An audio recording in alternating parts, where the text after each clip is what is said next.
మరో బ్రేకింగ్ చూస్తున్నాం. టీ20 ప్రపంచ కప్ లో మరో సంచలనం నమోదైంది. సెమీఫైనల్ రేస్ లో నిలవాలి అంటే తప్పక గెలవాల్సిన మ్యాచ్ లో ఆఫ్ఘనిస్తాన్ ఆల్రౌండ్ షోతో అదరగొట్టింది. స్ట్రాంగ్ టీం ఆస్ట్రేలియాను 21 పరుగుల తేడాతో మట్టి కరిపించింది. గత వన్డే వరల్డ్ కప్ లో ఆఫ్ఘన్ చేతిలో జట్టు ఓటమిని తప్పించిన గ్లెన్ మాక్స్వెల్ ఈసారి అదే మ్యాజిక్ ను రిపీట్ చేయలేకపోయాడు. మందకోడి పిచ్ పై మ్యాక్స్ పోరాటం ఓటమి అంతరాన్ని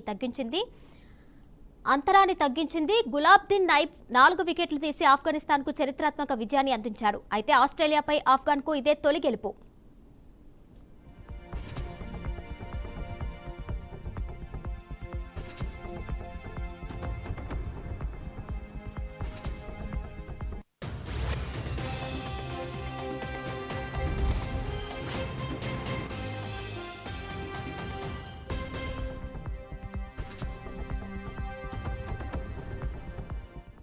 తాజా మ్యాచ్లో తొలుత బ్యాటింగ్ చేసిన ఆఫ్ఘనిస్తాన్ 6 వికెట్ల నష్టానికి 148 పరుగుల ఓ మోస్తరు స్కోరు చేసింది. ఆస్ట్రేలియా లాంటి దిగ్గజ జట్టుకు ఇది ఊదిపారేసేంత టార్గెట్. కానీ గుల్దాబిన్ నైబ్, నవీనుల్ హక్ పదునైన బంతుల ముందు ఆసీస్ ఆటగాళ్లు బ్యాట్లెత్తేశారు. ఖాతా కూడా తెరవకుండానే తొలి వికెట్ కోల్పోయిన కంగారూలు ఆ తర్వాత ఏ దశలోనూ కోలుకోలేకపోయారు. క్రమం తప్పకుండా వికెట్లు కోల్పోతూ ఓటమికి చేరువయ్యారు. గ్లెన్ మాక్స్వెల్ అర్ధ సెంచరీతో రాణించినప్పటికీ జట్టును మాత్రం ఓటమి నుంచి రక్షించలేకపోయాడు. కెప్టెన్ మిచెల్ మార్ష్ 12 పరుగులు, మార్కస్ స్టోయినిస్ 11 పరుగులు తప్ప జట్టులో మరెవరూ రెండంకెల స్కోర్ను కూడా చేరుకోలేకపోయారు. ఆఫ్ఘన్ బౌలర్ల దెబ్బకు మరో 4 బంతులు మిగిలి ఉండగానే 127 పరుగులకు ఆస్ట్రేలియా ఆలౌట్ అయింది.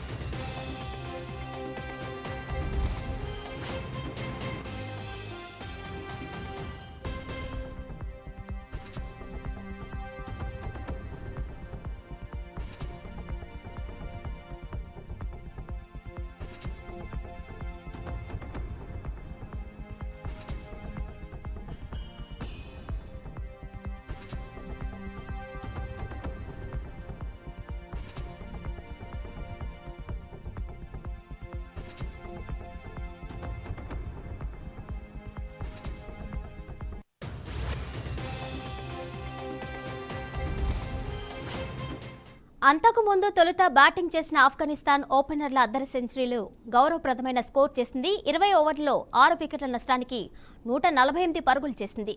గుర్బాజ్ 60, ఇబ్రహీం జద్రాన్ 51 పరుగులు చేశారు. ఆసీస్ స్టార్ పేసర్ కమిన్స్ ఈ మ్యాచ్లో అత్యంత అరుదైన రికార్డును తన పేరు రాసుకున్నాడు. గత మ్యాచ్లో బంగ్లాదేశ్పై హ్యాట్రిక్ సాధించిన కమిన్స్ ఈ మ్యాచ్లోనూ హ్యాట్రిక్ సాధించి టీ20 ప్రపంచ కప్ చరిత్రలో వరుసగా 2 సార్లు ఆ రికార్డును అందుకున్న ఘనత సాధించిన బౌలర్గా రికార్డులకెక్కాడు.